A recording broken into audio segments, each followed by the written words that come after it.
JBNN will keep you informed. I'm Michelle Jones. Before we get into the news, please remember to like, subscribe, leave a comment, and share the news with someone today.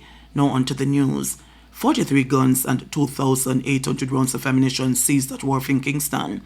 The Jamaica Constabulary Force JCF has disclosed that 43 legal guns and more than 2,800 rounds of ammunition were seized Wednesday at a wharf in Kingston. A rifle is among the guns seized. They were found in a shipment which originated from the United States and involved 5 barrels that were declared as containing grocery and clothing items. The guns and ammunition were seized during a joint operation between the Firearms and the Narcotics Investigation Division and the Jamaica Customs Agency Contraband Enforcement Team. The JSF said an inspection of the barrels was conducted, which resulted in the seizure. Among the items seized were 3 fully assembled guns and various component parts, such as pistol slides, rifle barrels, and magazines. From preliminary assessment, the component parts can assemble an additional 39 pistols and 1 rifle. Additionally, assorted ammunition, totaling 2,819 rounds, was discovered among the seized items. Senior Superintendent of Police Samuel Blake, head of the Firearms and Narcotics Investigation Division, says the seizure is a significant blow to criminal organizations operating in the country. The investigation into the seizure is ongoing. SSP Blake says police will continue to work with local and international law enforcement agencies to identify those responsible for the illicit shipment. Suspects in Linseed food vendor murder cut down by police. 2 men said to be persons of interest in the shooting death of a food vendor in Linseed earlier this week were killed during an early morning joint police military operation in the St. Catherine North Police Division on Friday. The identities of the deceased have not yet been released. It is understood that police went in search of the men at a premises in Newton. During the operation, the 2 men were fatally wounded and a gun recovered.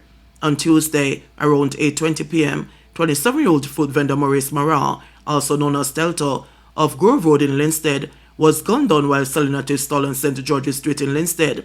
Another man was injured in the gun attack. 20-year-old man charged for murder of 16-year-old boy. After months of intense investigation, the police have charged a 20-year-old man in connection with the shooting death of a teenage boy at the intersection of Ashley Road and Metcalf Road in Kingston. Tyrese Raymond, otherwise known as Reeseman of West Avenue, Kingston 13, has been charged with murder, conspiracy to commit murder, possession of a prohibited weapon, unauthorized possession of ammunition, and using a firearm to commit a felony. The fatal shooting occurred on May 25, leaving 16-year-old Nigel Johnson, also known as JJ, of Rodney Road, Kingston 13, dead. Reports from the Hunts Bay Police indicate that at around 9:15 p.m., Johnson was walking along the roadway when Ryman and other men approached him and opened fire, hitting him. The police were alerted, and upon their arrival, they found Johnson with multiple gunshot wounds. He was taken to hospital where he was pronounced dead. Following an investigation, Ryman was arrested by the police. He was later charged after a question and answer interview conducted in the presence of his attorney. His court date is currently being arranged. St. James residents put on alert after crocodile meat found at restaurant. St. James residents are being placed on high alert after the carcass of a protected species was discovered at a restaurant in Montego Bay. Speaking at the monthly meeting of the St. James Municipal Corporation on Thursday, Acting Chief Public Health Inspector Sharika Lewis said crocodile remains were found at the unnamed food establishment during an inspection to determine whether the facility should be reopened. The health department previously shut down the establishment. Lewis issued a note of caution to the public and food establishments about the kinds of meat legally allowed for consumption. Though we may have exotic taste and want to, consume various types of meats, we want to ensure that the meats or the animals that are currently approved as meat in Jamaica are animals such as bulls, steer, cow, or other description of cattle, pigs, sheep, lamb, goat, or kid, rabbit, or other such mammals, and includes poultry, ducks, geese, turkeys, guinea fowls, or any other birds reared to produce meat. From this drive, we seized and condemned approximately 140 kilograms of local beef, and this should be 45 kilograms of local goat meat. and this was due to these meats found to be uninspected and stamped by the public health inspectors. Family struggling to cope following death of 12-year-old. Grief enveloped the rural Westmoreland community of Bridgewater on Thursday afternoon as the family of 12-year-old Dino Solomon struggled to come to terms with her tragic death. Dino, a grade 7 student at Orina St. James, was struck by a mobile metro bus outside the school compound on Wednesday afternoon. She was subsequently transported to the Cornwall Regional Hospital, where she died. It was reported that the young girl suffered multiple fractured bones during the tragic incident. Details surrounding the incident remain scarce, but Antoinette Shaw, Dino's mother, shared that she learned her daughter was among a group of children rushing to board the bus when the tragedy occurred. Mary said the bus come and she run towards the bus, and one next to them push her, and looked like the driver not even realized that she under the bus. Me see the video when she under the bus, Shaw said. Graphic footage of the incident have circulated on social media, showing young children screaming as the tragedy unfolded outside the school gates. Shaw said she was immediately alerted by the school's administration and she rushed to the hospital where she saw the injured Dina. She grabbed on me and said, "Mommy," Shaw said, as she struggled to fight back tears. Despite the critical condition, the family remained hopeful that Dina would pull through. Shaw expressed gratitude for the efforts of the doctors at the Cornwall Regional Hospital who worked tirelessly to save her 5th child, but the young girl ultimately passed away during treatment. When they tell me say she dead and cover her up, me go pull off the sheet about 2 times until them say me have to come out. My pressure go up same time, the devastating mom said. Michaela Solomon, Dina's older sister, was visibly distraught over the untimely loss, explained that she was responsible for taking her sister to and from the bus stop every day.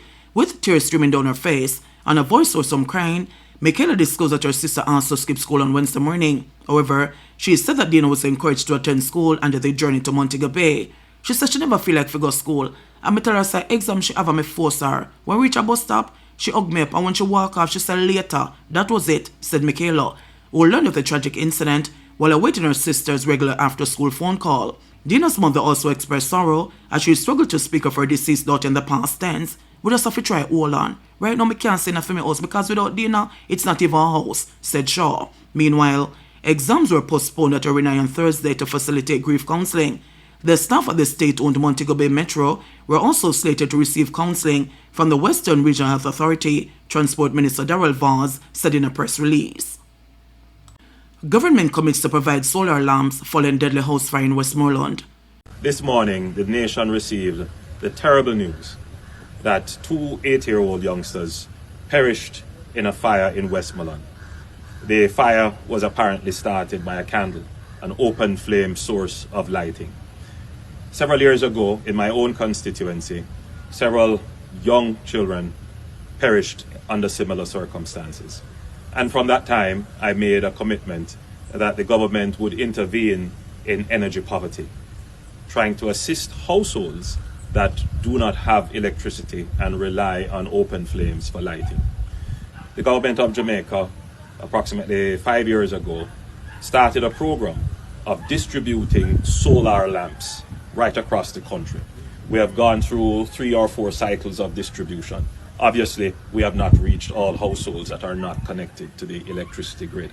This morning, I gave a directive to Minister Vaz to intensify the program such that we will be able to provide not just a solar lamp, but a solar kit that could provide households that are energy poor, not connected to the grid, with the basic domestic energy capabilities, which would be to provide lights at night, possibly charge a phone, possibly carry a fan, and possibly a radio.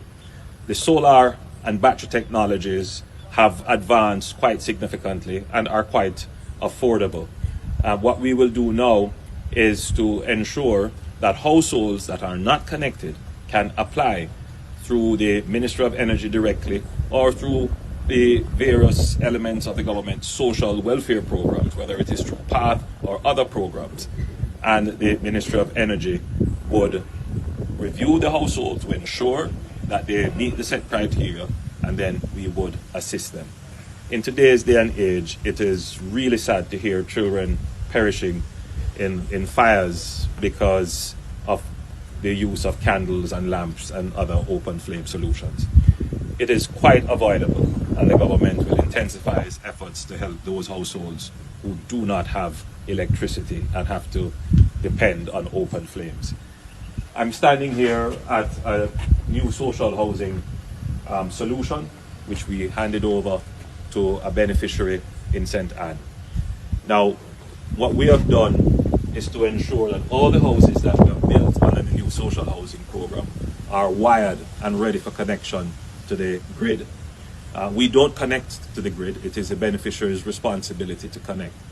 But what we have seen so far is that there is a significant percentage of the beneficiaries who are not able to connect immediately or just simply don't have the means to connect. And therefore, we are examining deploying solar solutions, renewable solutions on a household scale to these units. And that would include panels and batteries. Of course, that may increase the cost, but the truth is that energy poverty is a significant part of the challenges that poor households face, and the government must intervene to ensure that every Jamaican can have access to safe energy. It is an important part of life. So I want to take this opportunity to express my deep and sincere condolences to the families of those two youngsters who perished in the fire.